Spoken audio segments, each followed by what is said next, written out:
Welcome to Study Buddy, meditation philosophy for the heart of your practice. This is a live online discussion of ancient yogic texts amongst meditation practitioners in the Shambhavananda yoga tradition. My name is Acharya Satyam, resident teacher at Konalani Yoga Ashram in Hawaii, and I welcome you with love and respect.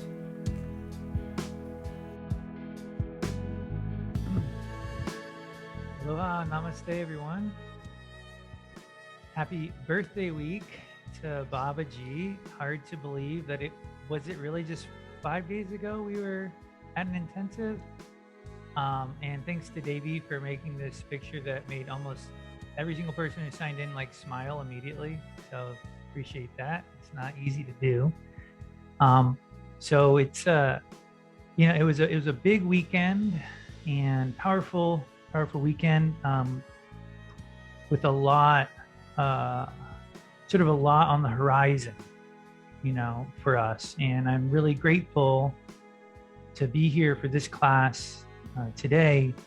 In a way, sort of like as we, had Monday night with Rujani Ma teaching and then our Sangha class here together as we encounter the sutras together, I feel like this is exactly what Babaji's envisioning for us, right? As far as stepping up and really taking responsibility for our practice and for the nourishment that we need to receive.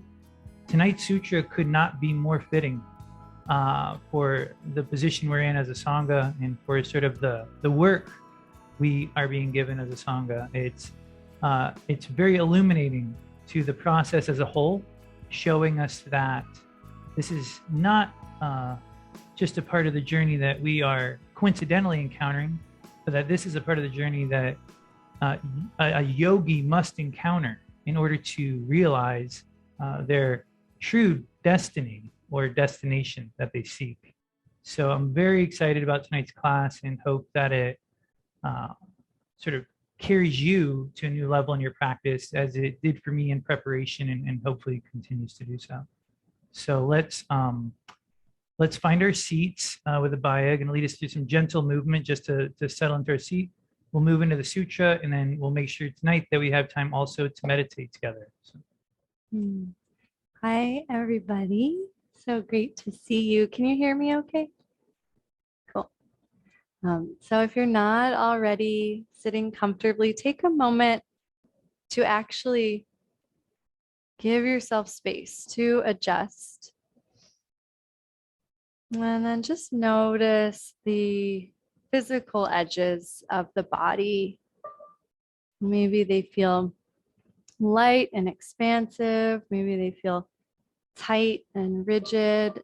And just notice your body right now without any judgment. It's perfect just as it is. And start to use the breath to find a little more internal space and see if that can help the physical body become more spacious, almost like you're using the breath to lengthen the spine. Let the spine lift gently away from the pelvis. Let the shoulders rest on the body lightly. And then incorporate some really tiny, effortless shoulder circles, lifting the shoulders just 1 centimeter, and then circling them back just 1 centimeter. And make these very tiny circles with the shoulders. And imagine you're just massaging from the inside out without any tension.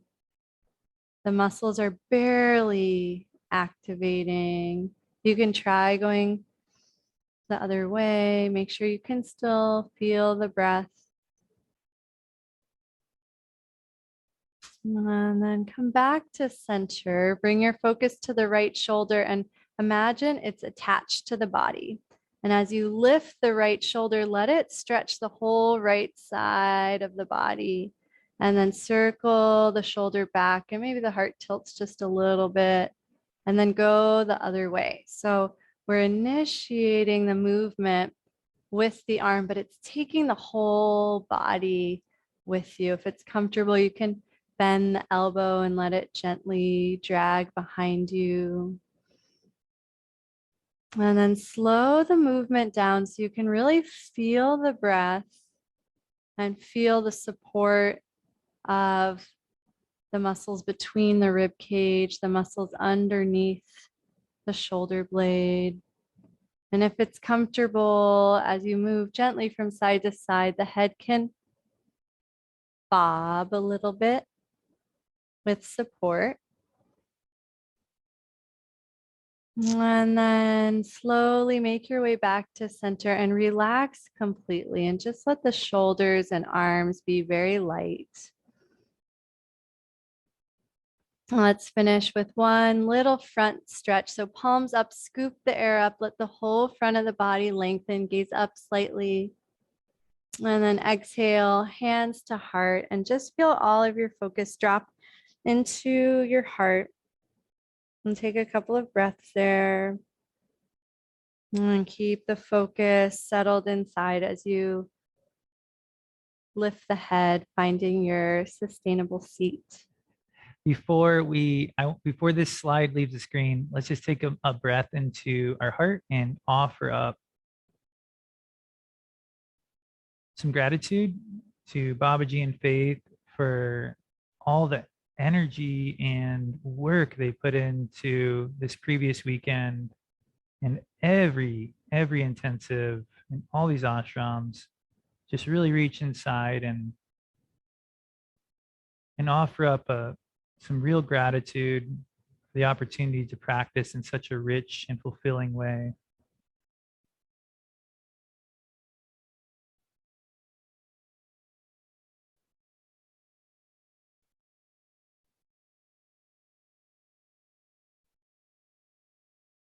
And from that perspective, we can encounter the sutra. Magna Svachitana Pravishet. Magna Svachitana Pravishet. Almost sounds like Italian or something. Magna Svachitana Pravishet. The yogi who is merged in themselves must enter completely with their mind filled with great awareness. The yogi who is merged in themselves must enter completely with their mind filled with great awareness.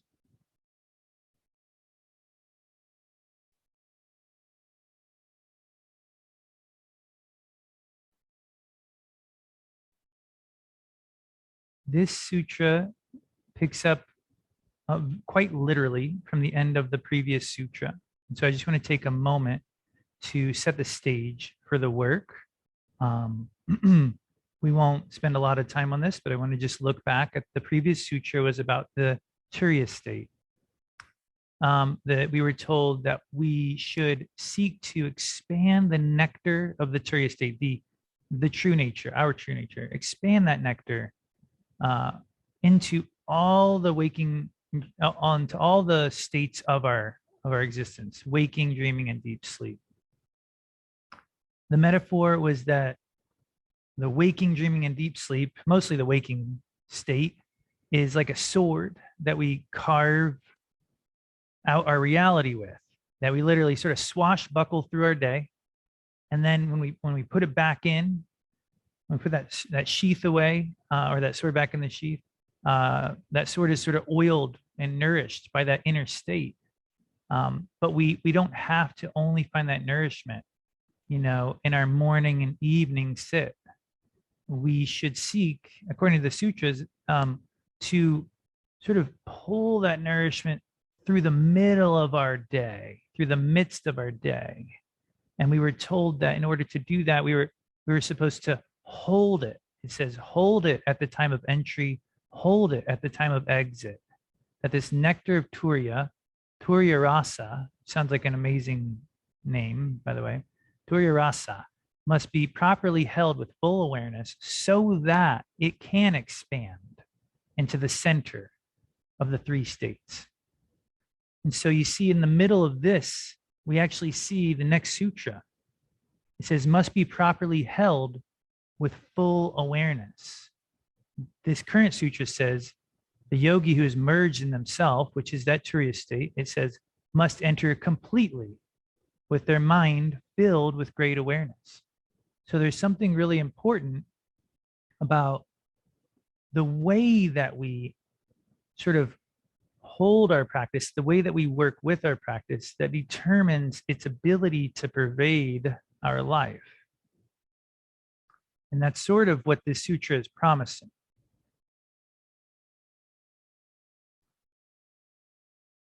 So to look at it once more, the yogi who is merged in themselves must enter completely with their mind filled with great awareness.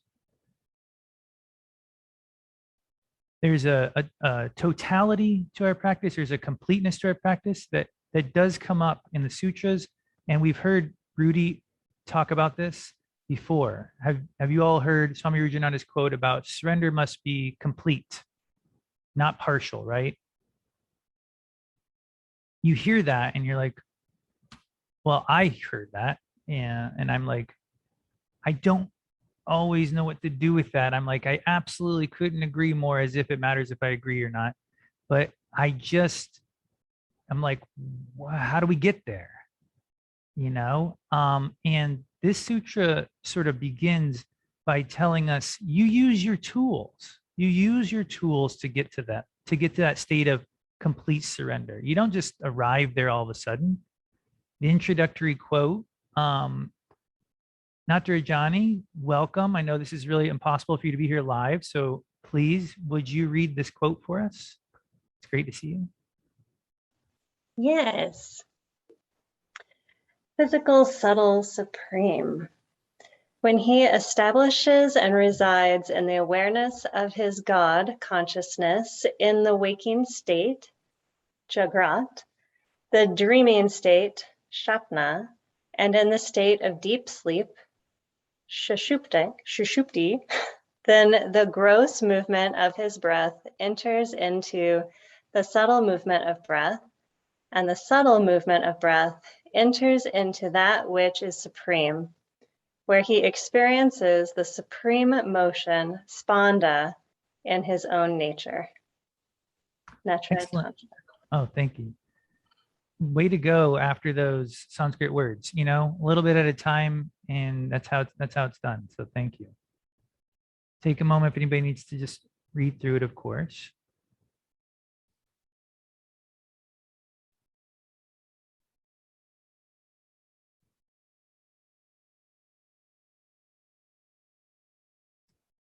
So we see that it doesn't just happen all at once. The yogi learns to cultivate this inner awareness during the many different states of awareness we have in our life.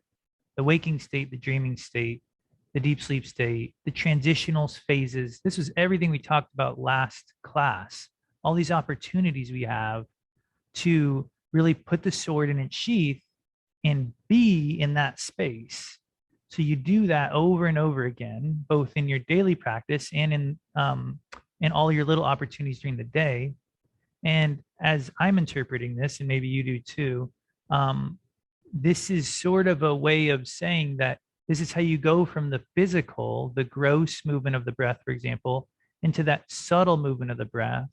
You start to feel that, and then that eventually takes you to a supreme experience. So that supreme experience is this total surrender that we're all seeking and that we know is there. And so this is saying, hey, use your tools, walk the path to get there. But there's one more layer that this sutra is bringing to help us actually arrive. So what we see is that we've got this, it's almost a type of GPS, okay, built into your practice. You do your asana practice, or you do seva, you live a healthy lifestyle, and that takes you towards this experience we're seeking, right? Those are those physical actions that it's talking about, that waking state stuff.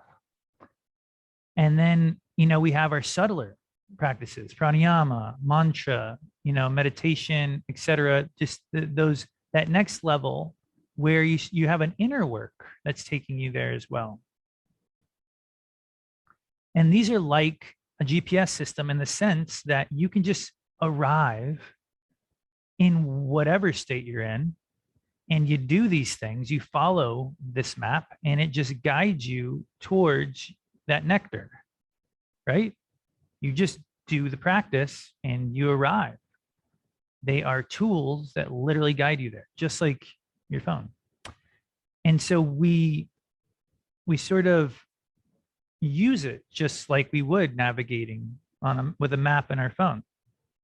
We sit in the morning, and then that's like you looking, oh, okay, it's that way. And then you walk through your whole day. And then in the evening, you're like, oh, it's actually this way. It redirects you. Oh, and so you stay on track, right? And so you do this, and maybe you check in throughout your day and you get more on track at more points. So in a way, this can actually go even further, because I found this to be the mirror of what's happening in our Sangha right now, in support of Babaji. I thought GPS, what's that stand for again? I think it's the Guru Positioning System, where you can literally be kept on track via your teacher. And we have been, and we will continue to be, of course. But that is somewhat of a luxury in the yogic tradition. And at a certain point in your practice, it's a luxury that literally you have to go beyond to attain true enlightenment, to attain this merging that the sutra is talking about. It's as if you were this hero on a journey up a mountain, and eventually your signal, this positioning system, the tracking system, doesn't work. And the radio you're carrying on your back, nobody's on the other end. All the tools you got don't seem to apply. And so you literally put your phone in the dirt, you take off your backpack, your water bottle's empty, you put that down, and but you proceed. And that is the moment when you start to merge with your destiny, your destination, right?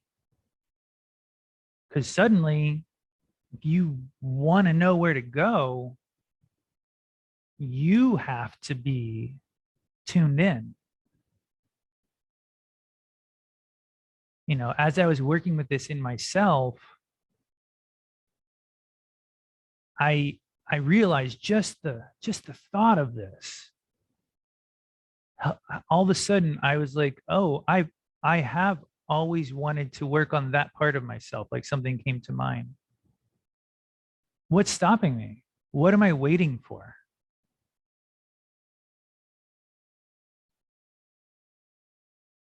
Start working on it. Like, now is the time. In fact, you could say there's never been a better time, because Babaji's right there at that elevation, and he's saying, hey, try going up there. It's like, but then I can't hear you. It's like something happens when you go up there. He's sort of like saying, give it a try. Go past here a little bit. And what the sutras are telling us, as every hero's journey story or movie has also told us, is that when you finally drop those tools and stay directed on your path, right? That's critical. It's not like just drop the tools and start walking around aimlessly. You drop the tools, but you're focused. Then something occurs. You're not on your own. In fact, according to the sutras, from my interpretation, this is literally how you get that final tool. I've got Doctor Strange's cape on here because it's like every time there's these hero movies, it's like the minute they take that step or a few more steps into that unknown territory, don't they always find like the thing that's going to help them actually like get there? And it's always like, wow, like the cape, or there's so many instances of this. So in the sutras, for example, hey, Vimy, can you read this one for us? I know it's short and sweet, but give it a shot. When mind, manasam, individual consciousness, chetana, the energy of breathing, shakti, and ego, atma, disappear, then that formation of bhairava is found existing there. Thank you so much. That's from the Vijnana Bhairava. So the minute you drop the mind, your individual consciousness, even your pranayama practice, and of course your ego, as soon as those drop, zoom, Bhairava, basically a awareness, this inner positioning system comes online. It's not like coincidence. It's literally the action of releasing those things opens this new potential. Again, I think it goes without saying, because we're all practitioners, when I say releasing those things like a technique or a tool, it's sort of like it's gentle, it takes time, it's like doing mantra and letting it get quieter and quieter and subtler until the mantra is doing you, right? Or using your breath and following it until you're just watching your breath, right? These are these moments when you merge with something that is your practice. And so the sutra actually goes on to say this in 3 different ways. Just for the sake of reviewing them, in case you were to read this on your own, let's read at least one more. Jaganmati, since you're still here, haven't done the trade-off yet, would you like to read this one? Yes. O Mother, when in ordinary daily life one repels the actions of the mind and shatters dependence on the senses by which one is enslaved, causing one to follow them according to their every wish, and instead diverts their senses towards God consciousness, then by your grace they instantly achieve that supreme state of God consciousness, which floods them with the unparalleled nectar of bliss, Ananda. Thank you.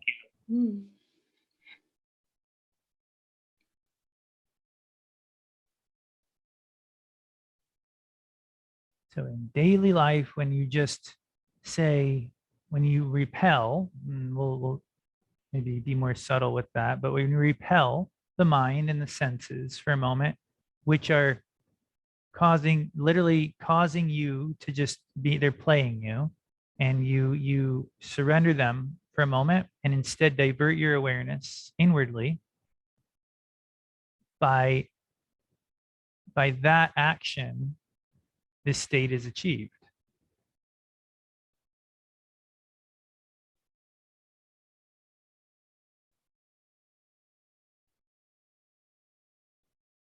Just try it for a couple of breaths. Just be completely present and totally disregard the need for anything external to you for a moment.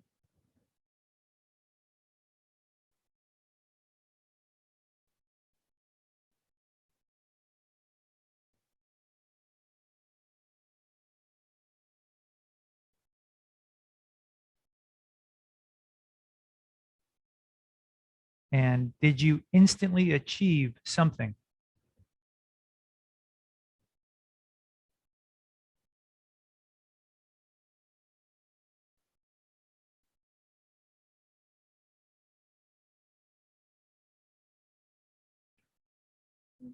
what are you doing in that moment? What are we doing in that moment? It's like this untapped resource for our practice, don't you think? How can you do that? I thought you needed to use, I thought that would take thousands of mantras worth of practice to do. How can you just be present? Well, maybe it doesn't last super long, right? And that's okay. But just the fact that you can do that, it's pretty important. Because as Shiva tells Parvati in the Netra Tantra here, which is quoted in the Sutra, it's not like I know all these texts or something. This is a 300. This text predates the Shiva Sutras by 300 years. Hey Bob, do you want to read that one?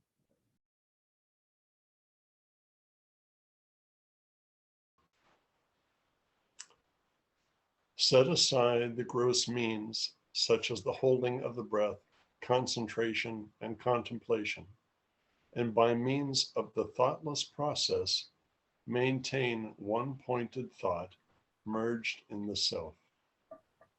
Svachita. Thanks, Bob.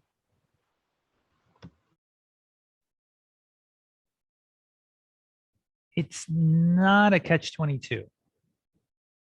Okay. You can maintain one pointed thought by means of a thoughtless process. It's not impossible. As yogis, we're like the only people who, and I'm not going to say it, we know it's possible as yogis. There's many other traditions that know this is possible. It just means the thing that you did when I said, let's just be present for a couple of moments, just completely disregard any need for external stuff and just be right here. Let's do it again for like 3 seconds.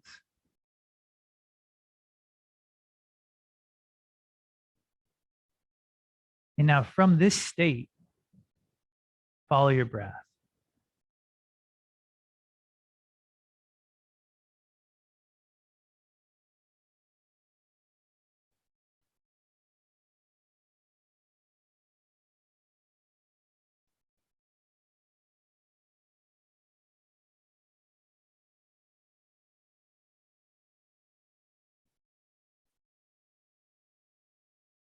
From this state, repeat a couple of mantras.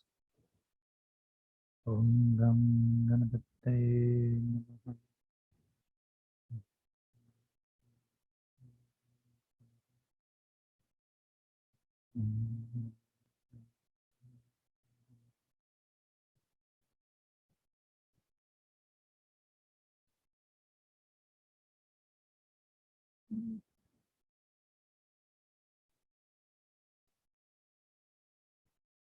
I think the sutra is trying to show us that our practice can be way more effective when we, as Babaji says, take responsibility for where it's taking us. When we participate in the guidance aspect of it, instead of just repeating the mantra and hoping it lands you in your heart, following the breath and letting your mind drift between the inhale and exhale points, know where you're going and then use your practice, and it's quintuples its effectiveness.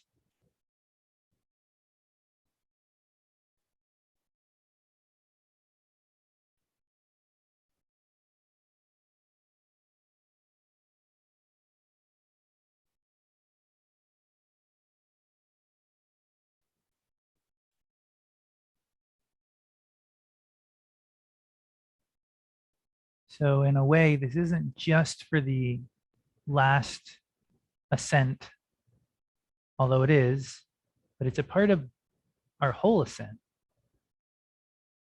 And the sutra reminds us of that with one more quote that tells us that we should bring this simple process into our daily activities.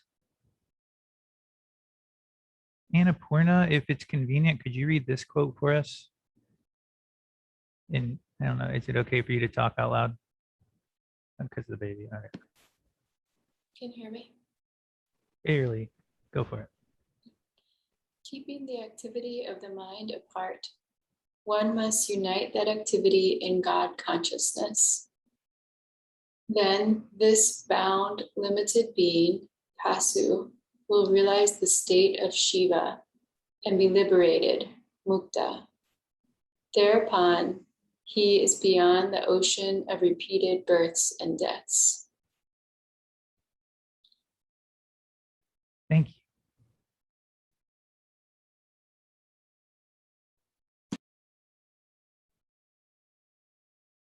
you. One must unite the activity of their mind in God consciousness.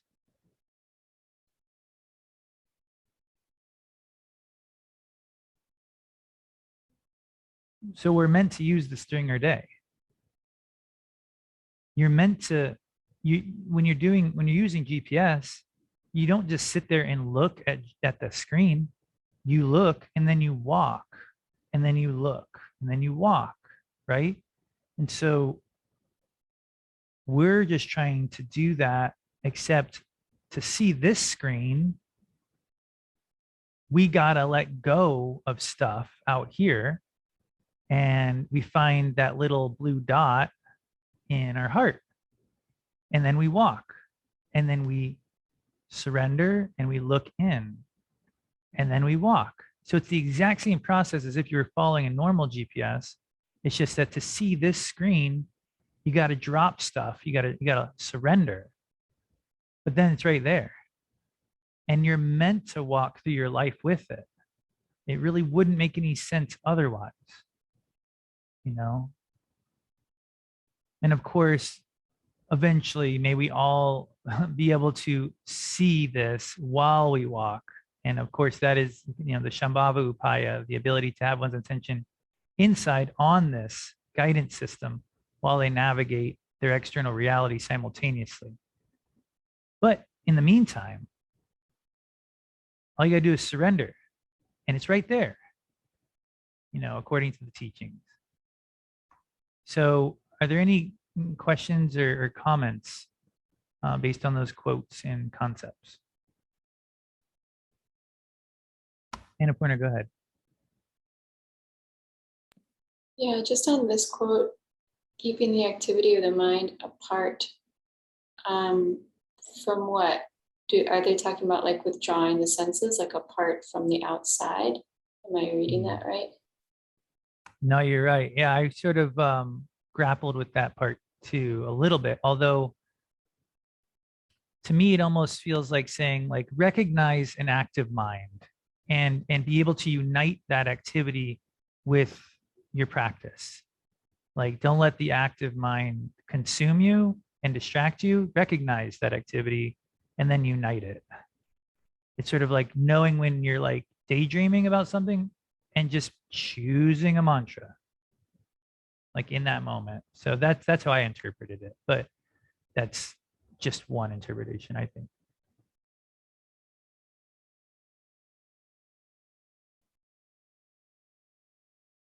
Nadarjani.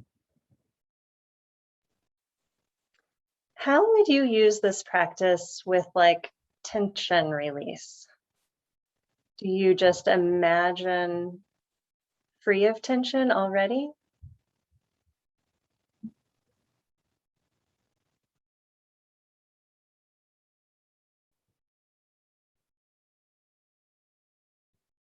Well, and interestingly enough, how does tension release begin, right? You're supposed to visualize the most crystal clear, perfect prana flowing in. And then it interacts with your life, and then it leaves, and so it does seem that it's starting in the exact same place. Know where you're going, interact with your life, and then, adjust. So good question. That's fun.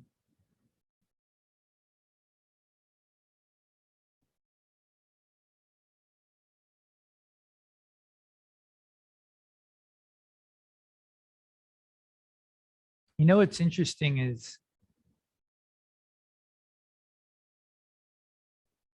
you've been waiting for this teaching. I know I was. This opportunity that Babaji is giving us, it might feel like, I don't know, oh, it's intense, and all this stuff comes up. It's like it's ripe. It's like a fruit. It's on a tree and it's ripe. And you're like, I don't want to pick it. It looks so pretty. And it's like, pick it or let it drop. But I mean, if you pick it, you can actually like eat it and get the nourishment. But if you don't pick it and it sits there and rots on the tree, it's gone and you didn't get the nourishment. So it feels like we have to be able to recognize ripeness. And I feel like that's what faith really reminds me of constantly. She always reminds me of, like, when she says, like, you have to like let money come in and then let money go out. You have to let it be a vehicle for you. It's not just about like hoarding, but with so many other opportunities other than just money. But it's like you have to be able to just eat, just be a part of your life. Let it pass through, Like we want that perfection out here to just stay out here. And Baba keeps telling us, like, the only eternal perfection's inside. So just start what's in front of you, consume that.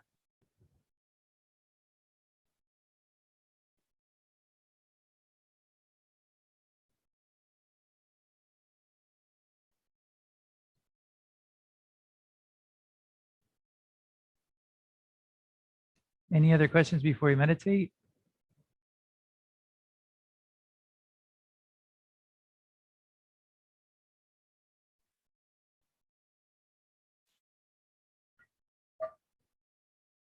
Oh, go ahead. Thank you. Yeah. And then we'll. Yeah, I'd like to hear your thoughts on sort of the process of consuming. Because yeah, I think it's related with some, activity of the mind, but also the energy that we expend when we're kind of involved externally. So can you talk a little bit about that, how to consume?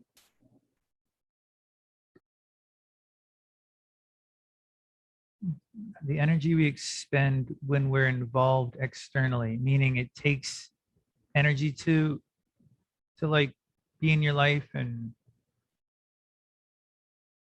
yeah, I mean, like, our day-to-day life outside meditation, sort of. Yeah.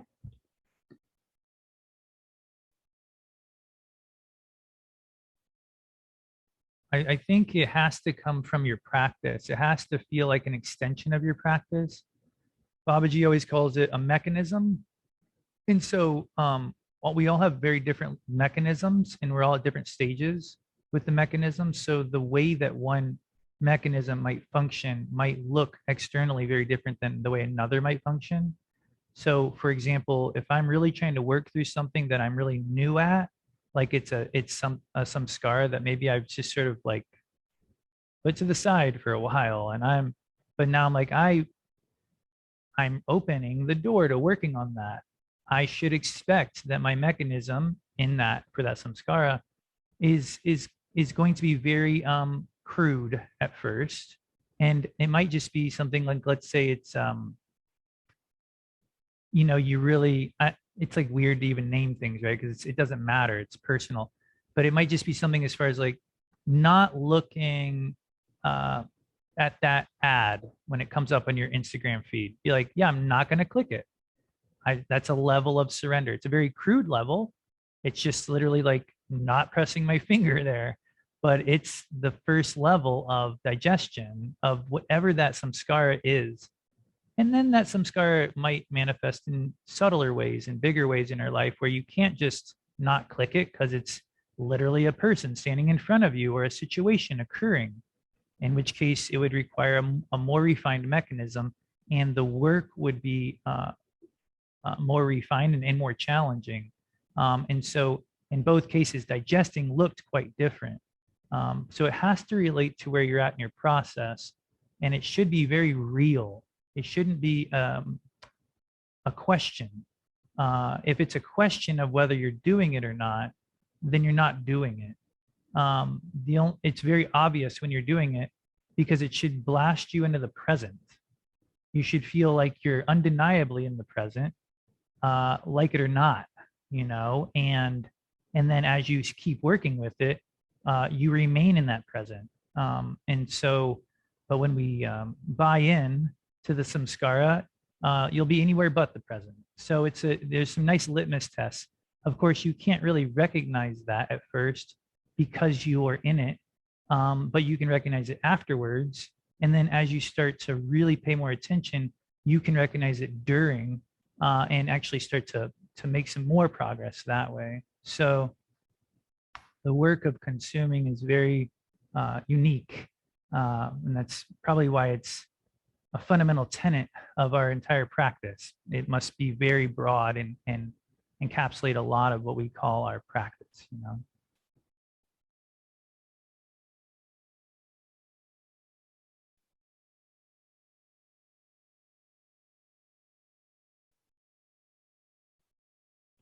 Excellent. Let's use that as a transition into our seated meditation. Feel free to wiggle and move a little.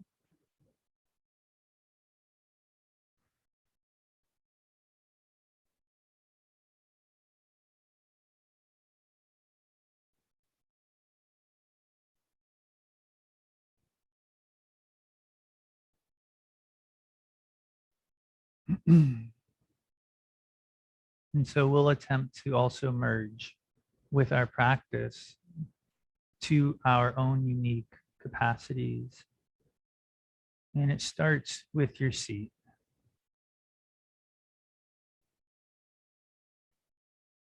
The seat itself is balanced. The spine is light. You can swallow to not only release tension in the throat, but after you swallow, keeping the mouth closed, feel the tongue gravitate towards the soft palate, the back palate of the mouth. It's a very gentle pressure, very gentle, but it's that Kechari mudra that activates a subtle core that keeps you more vertical. Throughout the practice, each time you swallow, you can reactivate that.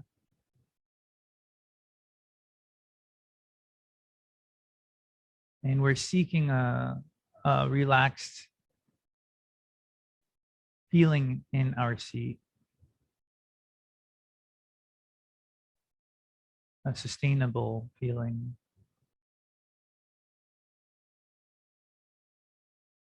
And just let it be your seat for a minute. We all have practices we're so eager to tap into, including myself. But just focus on your seat for a second.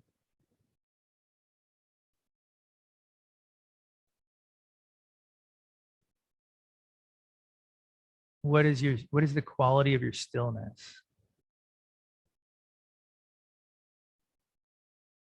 Does it feel like there's a subtle gripping anywhere or overall?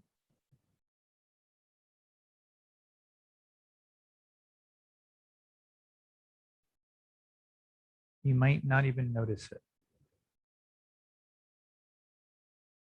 So assume there is. If you were gripping in this seat, holding onto stillness, how would you release that grip?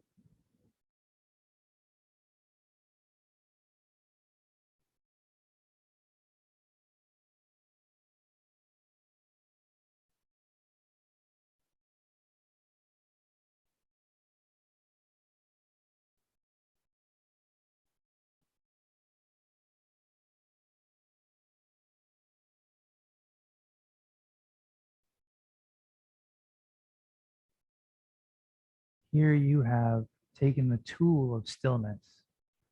You've used it to get very close to real stillness, but then you went beyond the tool and you surrendered without knowing exactly what, into a finer level of stillness.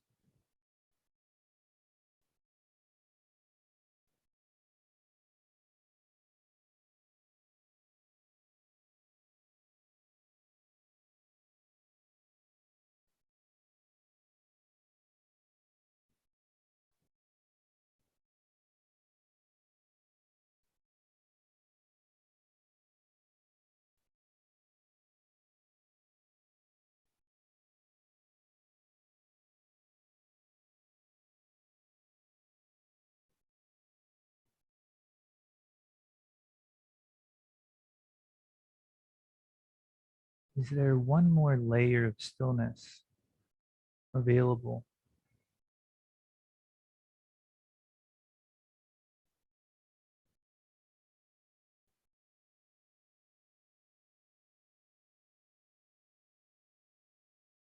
No one can tell you how to do it.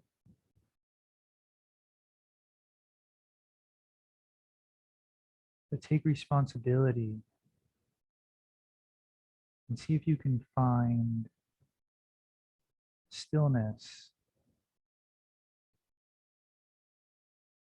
that goes beyond the physical.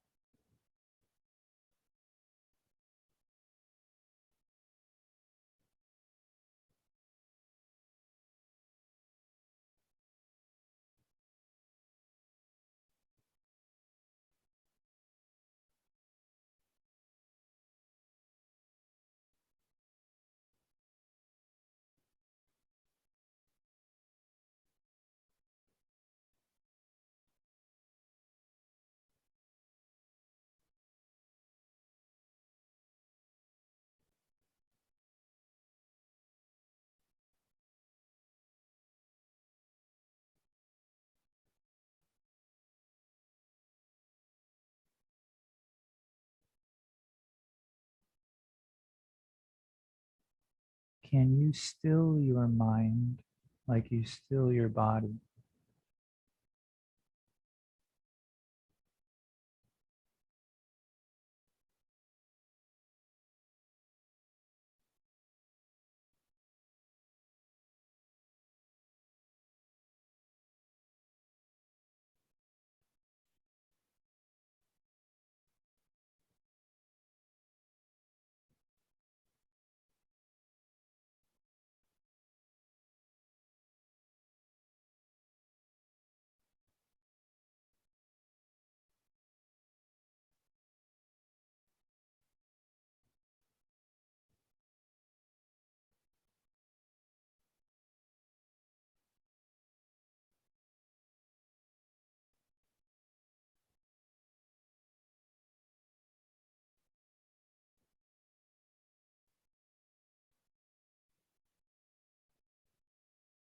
To get to the next level, you don't need more tools. You need to drop what you're carrying.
Stillness of breath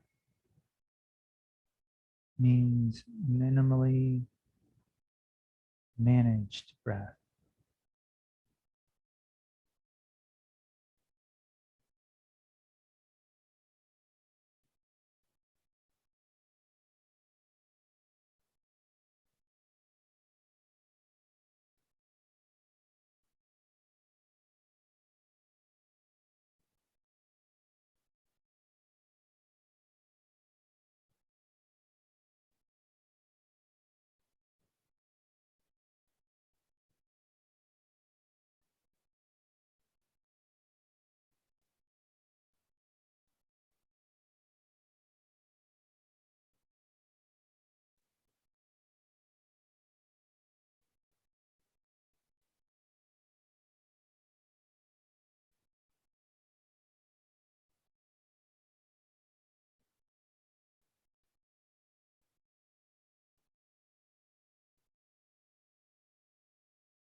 focus on surrender, on letting go of any grip.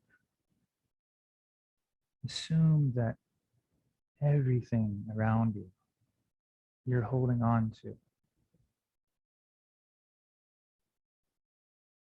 Put your energy into releasing,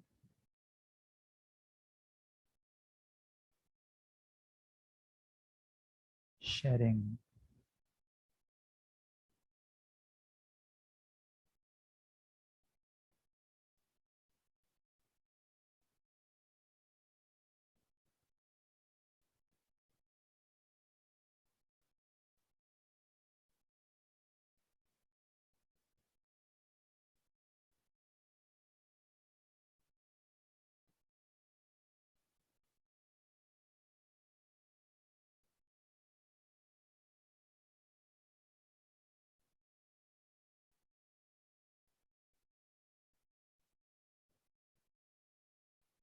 hold this place of stillness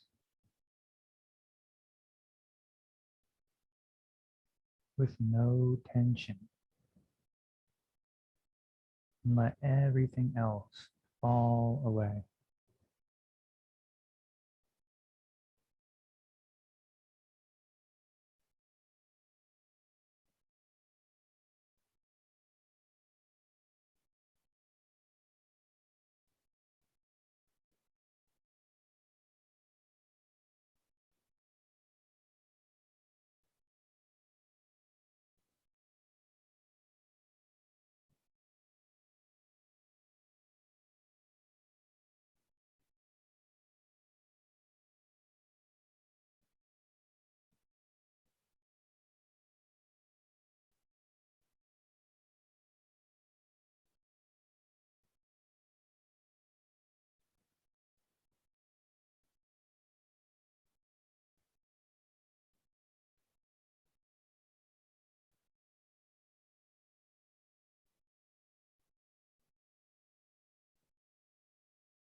How can you guide your awareness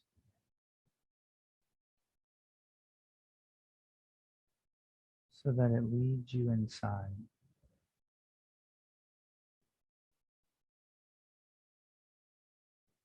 Find inside.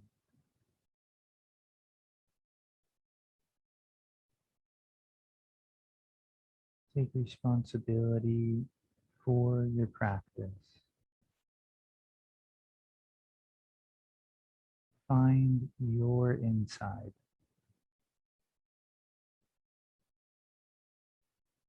Don't let anything distract you.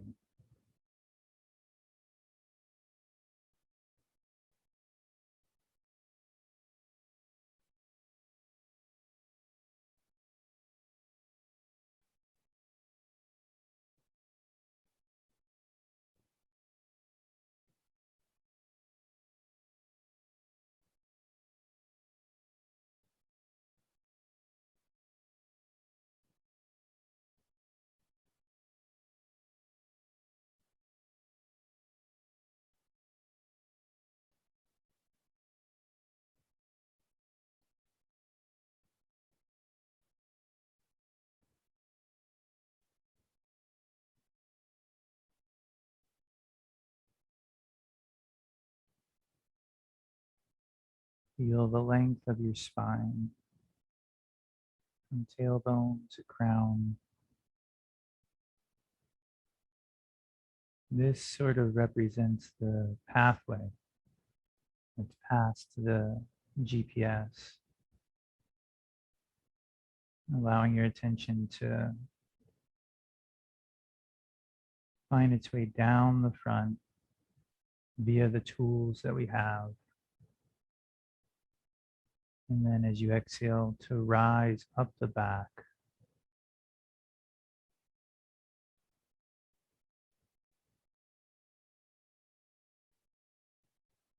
Feel this pathway.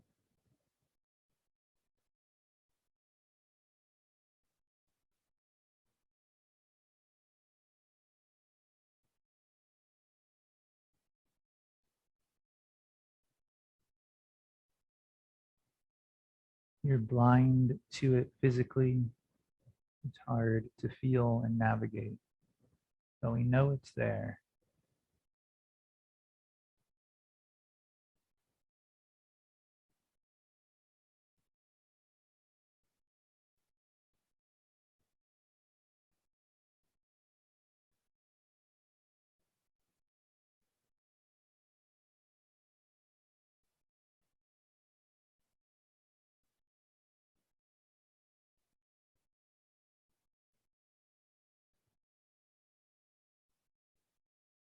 You can allow the eyes to slowly open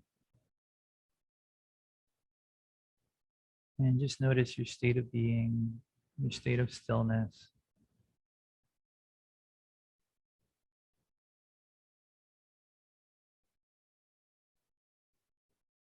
And feel the potential of your practice. When we're together as a Sangha, we get a glimpse of what's possible as you move through your life now, as this GPS session comes to a close. Know that at any time you are excited, all you have to do is drop your senses, drop your thoughts, and you can reconnect with this place. Thanks, everyone. Namaste.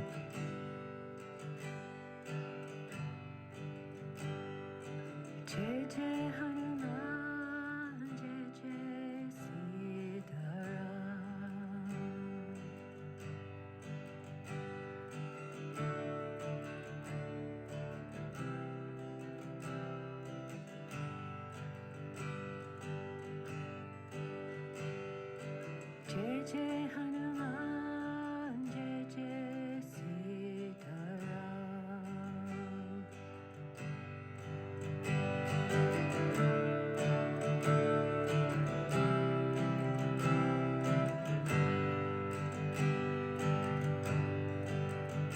Jai Jai Shri Ram Sitaram, Jai Jai Shri Ram Sitaram.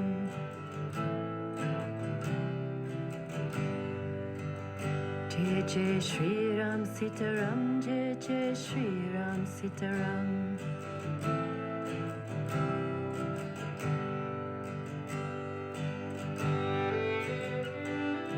Jai Jai